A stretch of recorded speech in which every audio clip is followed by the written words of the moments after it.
have this.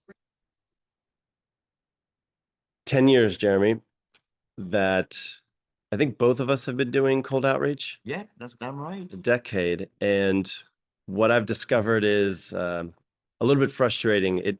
It's hard work to get a campaign to work really freaking well. It's easy. Just throw an It is. No. The reality is, and yet every now and then we come across a tactic that flips that upside down, where you suddenly say like, wow, that was easy, and look at all the replies we're getting. This is pretty fun. That's true. I like hacks. Do you like it? I think our listener do. Yes, who doesn't? And that's what today's episode is about. We're going to share an outreach hack that you can use right now that works, and it doesn't actually take a ton of work on your end. And to prove it, it even worked on this guy because I think the idea was inspired. It didn't click. So with that, what the heck is this hack? How did it get your attention? What is it? All right, I receive an email, and usually most of the email or the call outreach emails are like, hey, can you give me the permission to send you a video? And it's classic, people don't want to shoot a video for everyone. Right, let's stop there. Right. Because it takes time. If you go the other way and just make a personalized Loom video for every single prospect, which I know clients that have paid like Hollywood actors, like aspiring actors and actresses, seriously, to like just sit there for 8 hours a day and record 2-minute Loom videos for sales projects. And okay, yes, like that does work. It's also a serious amount of resources. So what's the alternative that still works? There's a couple of alternatives actually. I'm throwing a low ball, curveball. A curveball.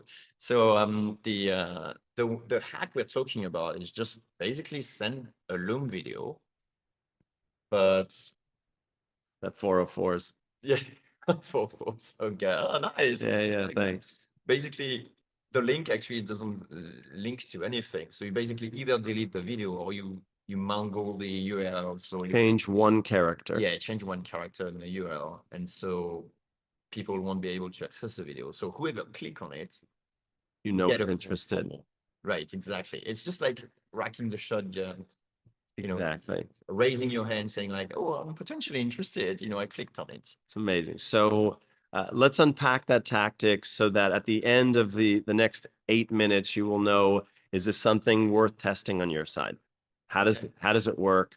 And all the details you need to know to implement this hack for your own campaign. All right. So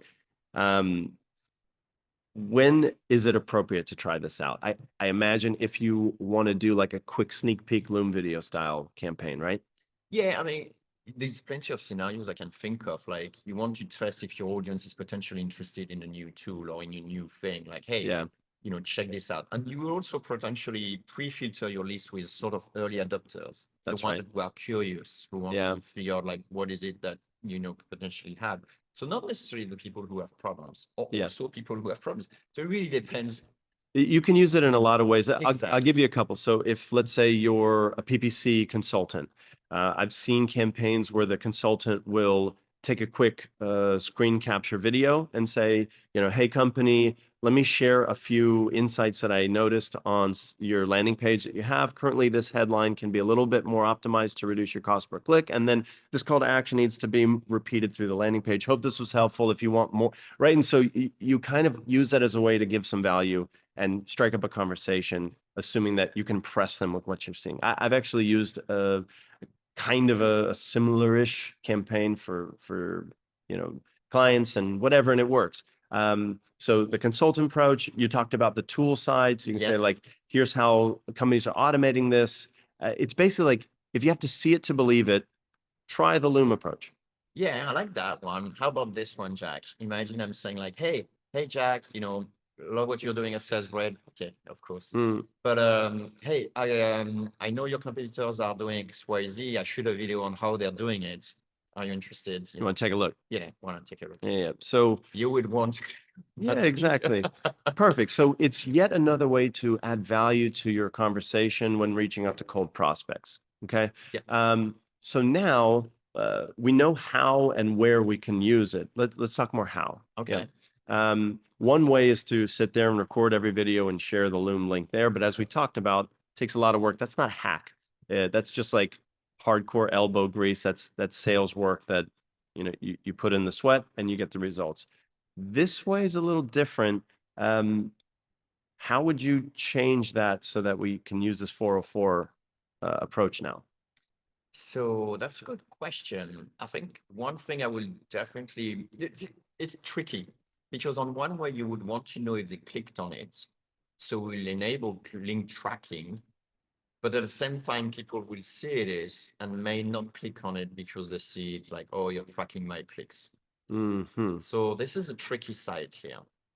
But let's go through that option a little bit. Okay. If you do decide to turn on click tracking, what would be really powerful is you send this message out to a batch of prospects, and then for those that click, I think we're going to follow up with them in a little different way, right? You could definitely launch a second campaign for whoever clicked on it, and this time you create maybe task or manual task, and then you just basically go in your batch, and then you actually do write something, and you say, hey, sorry, I figured like I probably sent you the wrong, link before.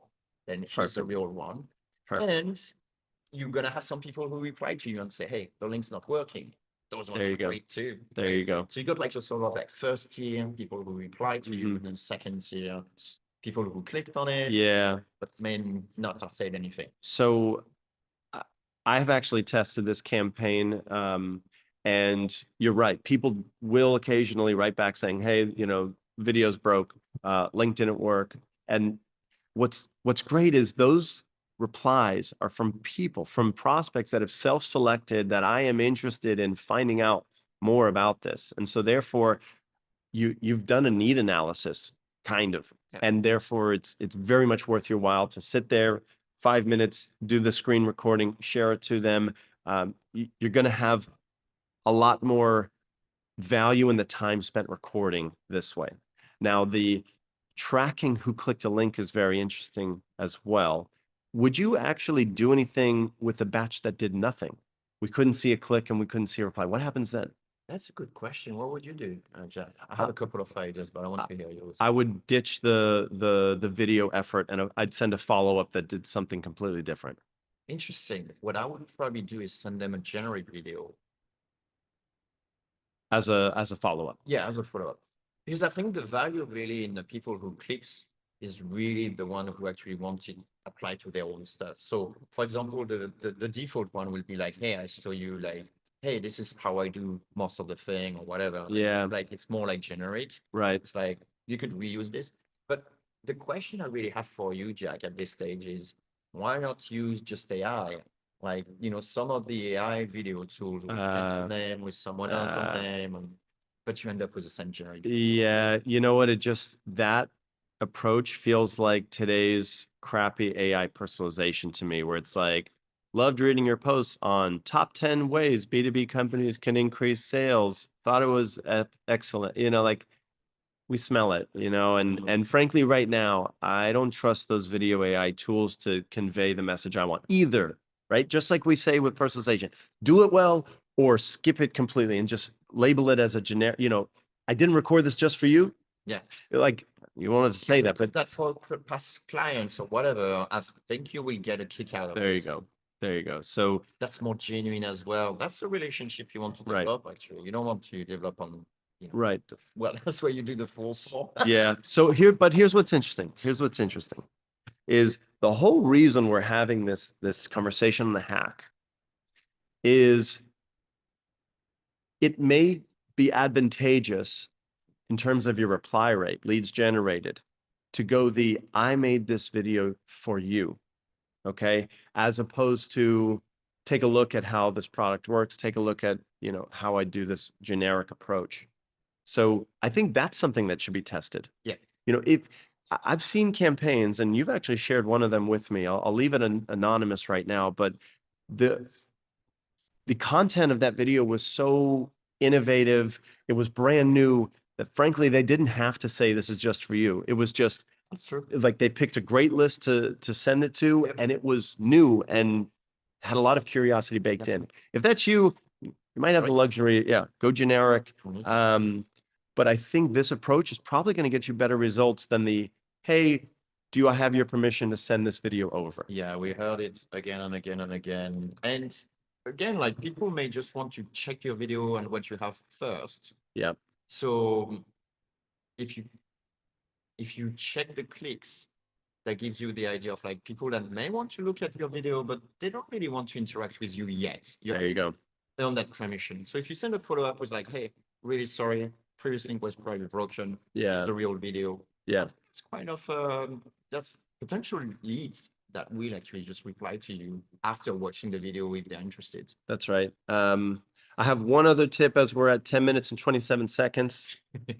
Think about how you want to close. As I mentioned, quickmail.com for your cold email tool when deliverability matters more than anything else. That's right. Salesbread.com when you want 1 lead per day and you don't want to do the lead gen yourself. Everyone else, check out course.quickmail.io. And I'll leave you with this. We talked a lot about videos in this podcast. Let's not forget, if you find a video does help you sell, throw it in your signature. It's going to automatically generate a thumbnail, especially if it's hosted by YouTube. Yeah, if it's hosted by YouTube. And if a prospect is curious enough, you're going to watch the video and some of them will convert. And they do. So good last hit here. Good close. Yeah. Anything else from you? No, I'm good. All right. Perfect. Jeremy, live from Miami. Great episode. Catch you next time. All right.